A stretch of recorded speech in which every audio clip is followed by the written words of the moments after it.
ರಾಯಚೂರು ಜಿಲ್ಲೆಯ ಮಸ್ಕಿ ತಾಲೂಕಿನ ಮುಧೋಳ ಕ್ರಾಸ್ ಬಳಿ ಸಾರಿಗೆ ಬಸ್ ಮತ್ತು ಬೈಕ್ ನಡುವೆ ಸಂಭವಿಸಿದ ಭೀಕರ ಮುಖಾಮುಖಿ ಡಿಕ್ಕಿಯಲ್ಲಿ ಬೈಕ್ ಸವಾರ ಸ್ಥಳದಲ್ಲೇ ಮೃತಪಟ್ಟಿದ್ದಾನೆ.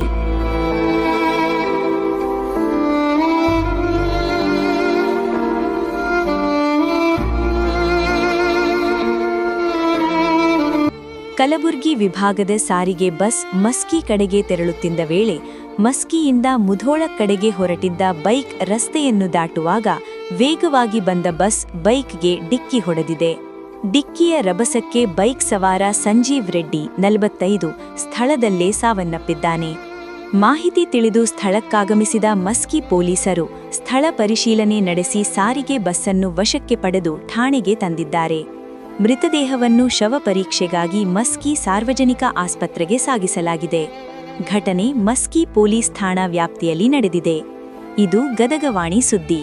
ವರದಿ ಶಂಕರ್ ಪವಾರ್.